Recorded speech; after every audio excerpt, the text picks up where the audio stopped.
Hello, welcome back to my channel. My name is Eddie. If this is your first time here, please be sure to like, comment, and subscribe to the channel to let me know that you stopped by to hang out with me. I greatly appreciate it. Your support and interaction with the channel is always appreciated. So thank you once again for stopping by.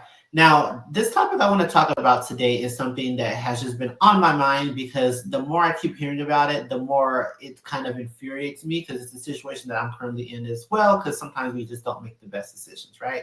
And that is the high car payments. So I have a very high car payment, in my opinion, for my budget, and a lot of you do too.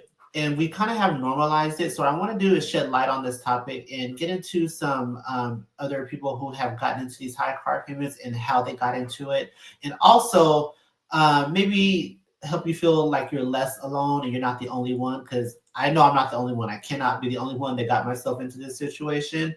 So I'm gonna go ahead and play some clips, and then I'm gonna go ahead and give my commentary. And then, of course, after the video, you can feel free to leave your experience and your stories down in the comments. So just sit back, relax, and let's get into the content. Here's how to handle that objection in car sales.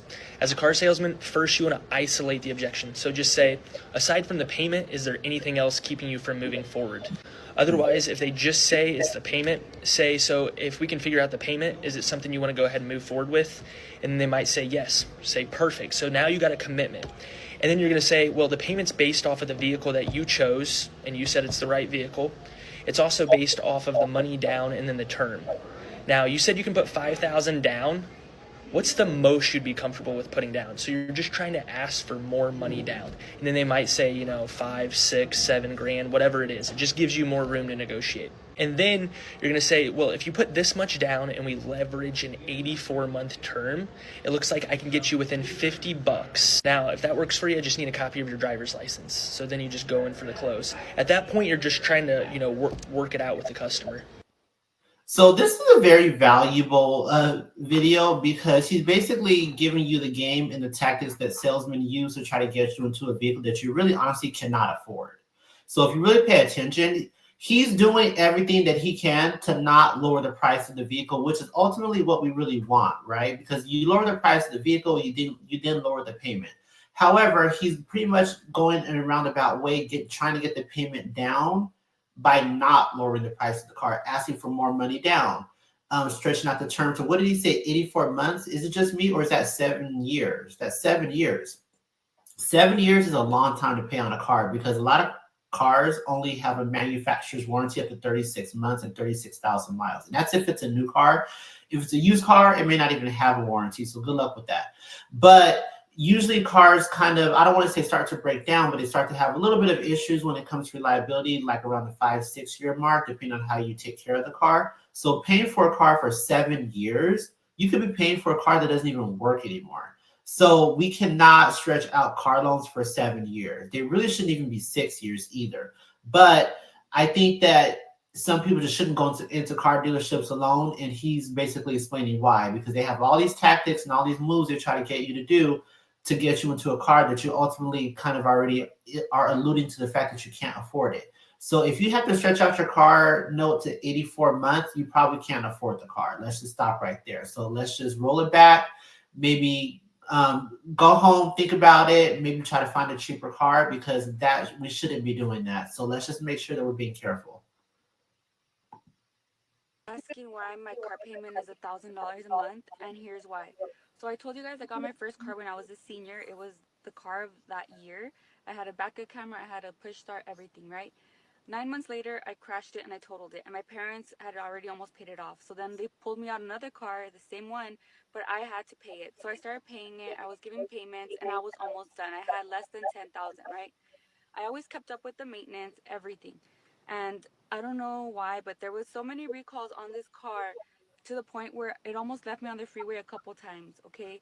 By this time, I already had my son. He was a baby at that time. And it got to the point where it wasn't even safe for us to be driving in that car, not even on the freeway, not anywhere. So my mom was like, it was time to upgrade. So I was like, all right, bet. Okay, I'm sorry. I'm gonna have to just pause her right there because we got to take some accountability. Now, safety is a huge thing, especially when you have kids. But here's the thing: when you have a lot of recalls on your vehicle, and that's the root of your safety concerns, the solution is not to upgrade to a new car. Like what? That's not the solution. Usually, when you have recalls on a vehicle, especially manufacturer recalls, they usually are obligated to fix those issues. So she should have been reaching out to the dealership or the manufacturer to get those recalls rectified. That way her car is more reliable, and make sure she stays on top of it, because I've had recalls on cars before and they usually fix it for free. So I don't know why she didn't take that route. She chose the route of buying a new car, and that's what I'm saying. That's how we get into these situations. So then I went in, and at that time, it was 2021. I got a 2021 Acura ILX, super nice, brand new, nice interior, everything, right? Never really gave me problems. And I got married. We have 3 kids now, fast forward to now. And we just didn't fit in that little car anymore. We needed a SUV, like a mom car. So I traded in this car, my car for this car, and I'm actually carrying $10,000 of negative equity from my very first car. But I had no choice. Like at that point, it was not. Sorry, I'm gonna pause her again. She's saying she had $10,000 of negative equity. So basically, she owed $10,000 more on the car that you traded in than it was even worth. So that's another issue, is that they will let you continue to trade in these cars that you don't even owe, that you don't have paid off, and they will roll that negative equity into your new car loan. So let's just say your new car costs $30,000, but you owe $20,000 on the last car. It was only worth 10. The other 10, they will add to your new car of 30. Now you owe 40 on a car that is only worth 30 to begin with. So now you just took out a loan for $40,000 on a car that's only worth 30. So you're already upside down. So if you trade this car in at some point in time before you pay it off, you probably will have to repeat that process. And now you're going to owe even more on the next car. So we have to make, this is the biggest trap. And this has been going on for so long. I used to work at a finance company, and the amount of people that would owe like $50,000 on cars that were only worth like 32 was insane. And if you don't have gap insurance and you total a car like that, you could owe the difference to the lien holder. So you got to be really, really careful when it comes to negative equity, because they will let you continue to buy new cars even though you have not paid off the last one. Safe to drive that car. So I was like, all right, I'm just gonna have to swallow it and take the L. So that's why my car payment is so high, but it's totally worth it for me, because yes, I have my mom car and we have our room. And look at this car seat. Look at how big it is. It takes up a lot of space because it turns. And my kids are comfortable. We have the stroller in the back. So to me, yes, it's $1,000, but it's our safety, and we have the room that we need. And I love my car. Listen, I'm really glad she's happy, but I just really want to know, like, when did it become okay to convince? Because here's the thing, $1,000, that used to be some people's rent. And now we've been conditioned to believe that $1,000 car payment is reasonable because it fits a baby seat in the back. It's just the mind conditioning is insane with a lot of this stuff. And once we realize that we've just kind of been conditioned to believe this stuff, and it's not really even true, they have us believing that in order for us to have a safe vehicle for our kids' car seat, it has to cost us $1,000 a month. Like, that's insane. That the human psychology is so fascinating behind a lot of this stuff, because they use your kids and they use safety to kind of like swindle you into spending more money than you really need to spend. And if we're not careful, we can easily fall into those traps. Highest payment you've ever seen? Oh, no. 1784. Demetrius, Yes, what's the highest payment you've ever seen? Oh, 2,100. Roy, That's what's the sickening. highest That is car so payment you've sickening. ever seen? It was $1,958. Jesus. Leslie, what's the highest payment you've seen? 1400. Hey guys, what's the highest payment y'all have ever seen? 2435. Arch? 3200. Oh! Bailey, Yes. what's the highest car payment you've seen? I wouldn't have a clue because I'm the marketing manager. Patrick, Third, what's the highest payment you've seen? highest payment I've seen, probably like 1900. Raul, what's the highest car payment you've ever seen? 2,500 and you can be next. No, thank you. I'd rather not. Thanks for the offer, but I'd rather not, Raul. $2,500, $1,900. I heard of $1,500. I heard of $1,750. Why? Why? Like I said, these sound like rent payments, and I really want to know what people do to be able to afford these cars. But to be honest, I've seen people with these high car payments, and they're just kind of like regular people working regular jobs. It's just that a lot of them don't pay rent to somebody, or they live with their parents, so they're paying like $1,500 for a car. Again, we need the price of cars to be lower, because the higher these MSRPs go, the more the payments are going to be. And at some point, we're not going to be able to afford them anymore. And that's when repos come in and all that stuff. And it just gets bad after that. You've ever signed a customer at? 2,500 plus. Russ, what's the highest payment you've ever signed a customer at? Over 200. Kurt, what's the highest payment you've ever signed a customer at? Just over 3,500 a month. Vance, what's the highest payment you've ever signed a customer at?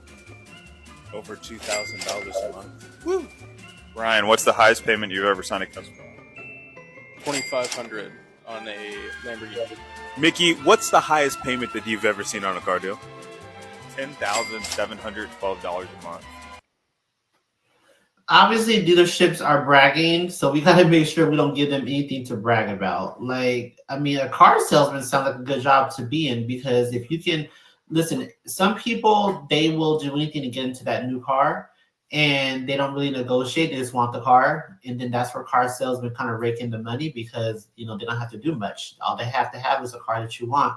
So I think that the more we negotiate and kind of resist these high prices, the more leverage we'll have, because the more people go into these dealerships and just pay the price, whatever it is, because we can do it on a payment, we don't have to pay it all up front, the more they're going to continue to raise the price. Because at this point, they're not even selling the car based on the price of the car. They're selling the car based on the payment, right? Because that's what most people ask, not is how much does a car cost me, how much is the car payment? So we got to make sure that we're looking at the whole picture, not just the monthly amount. The percentage of car shoppers in each state that took on a monthly payment for a car of $1,000 or more in Q2 of this year. So the red states, those are the ones over 25%. So you have this state up here, which I'm sure no one really knows what state that is, but the big one, Texas. So apparently 1 out of every 4 car shoppers in Texas took on a payment of $1,000 or more, which is insane.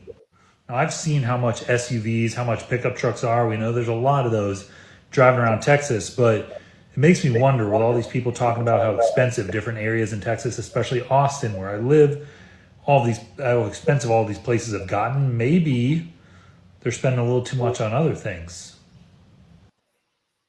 Okay, I don't know what he means by other things. He kind of gave a look when he said that, so I don't know what he's talking about. Maybe you guys know, can tell me in the comments. Like, he sounds like he's alluding to something, but it's Texas based, so I don't know what he's alluding to. What do you guys spend money on in Texas that's making him give us that look? Because I promise you, I don't know what it is. I kind of want to know though. 25%, 1 in 4 car buyers in Texas who buys a car on a payment has a payment of $1,000 or more. That's a lot. 25% is a lot, because I'm trying to figure out what, and 25% of people are not buying luxury cars, right? These are probably, a lot of them are regular cars or trucks or SUVs.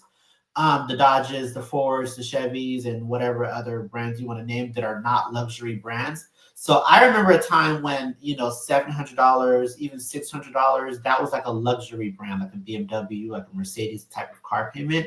Now, Chevys and Fords can easily go for $1,000 a month. I know people who have like an F-150 that are paying like $1,200 a month, or a Chevy Tahoe. A lot of Tahoes, people are paying like around $1,500 or $1,600 a month for these SUVs now. It is insane, because I'm trying to figure out, what did Chevy put in a Tahoe that all of a sudden makes it $1,500 a month? I really want to know. But again, I know that everybody wants a new car. We want the latest tech. But there's always going to be something shiny. There's always going to be something newer and something better than what we have. And we sometimes just have to be more content with what we have, because otherwise this is never going to stop. Let's do some simple math, right? Let's just say you're paying $1,000 a month for a vehicle that was for, I'm going to say 72 months, because I think 72 months is the average term of a car. That's $72,000.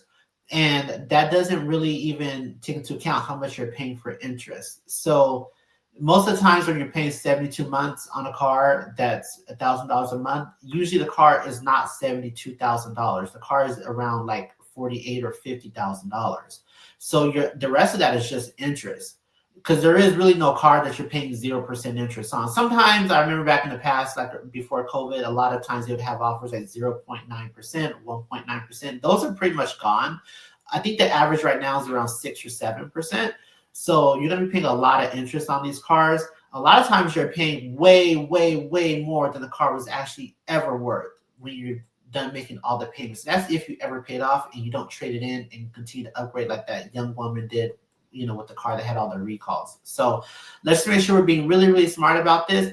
I'm going to tell my personal story before we end this video, and I don't mean to make it long. So my car payment is around $750 a month. I did a lot of things to justify paying that. One of them is justifying it by saying that I don't have to pay for gas because it is an electric car.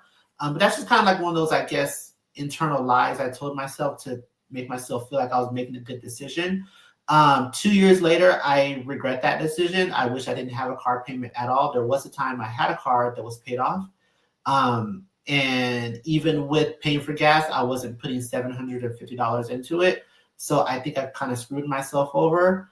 And that's my story. I wish I could get out of it, but that's not going to happen anytime soon, unfortunately, because the way the financials work, I'd have to come up with a lot of money to bring to the table to even get out of it. So I really can't do anything right now except continue to pay for it until the situation is better. But I am looking to get out of it because I don't, at this point, you know, the features that it has, I think it's great, but I don't think it's worth $750 a month. I just don't. I think I could do without a lot of the luxury creature comforts that it has. When I think back to the car that I had that was paid off, yes, it didn't have a lot of things that the new car has, but I was a lot happier with not paying the car payment, because after you start to make the payment for like a year or so, like that new car, you know, phase kind of wears off, and then you kind of just like, okay, like, was that really worth it? You know what I mean? Like in the beginning, it's always like, okay, like this is cool. Like, you know, I didn't have all this stuff before, but after you have it for a while, it's like, I mean, it makes your life a little bit easier and comfortable, but you know, you don't live in the car, at least I don't. So I don't need all that stuff. What I need is to not have a car payment at this point. That's what I really need. So let me know your story. I told you my embarrassing story. So let me know your story down in the comments. Is it better? Is it worse? This is a safe zone. So just let me know what you think about these videos. Let me know what you think about my situation. You won't hurt my feelings. I've already hurt my own feelings. So there's nothing you can really say to make me feel even worse about this. I live it every day. So, well, I live it every month when I make the payment. So I hope you guys have a good rest of your day. Thank you guys for stopping by, and I'll see you guys in the next one.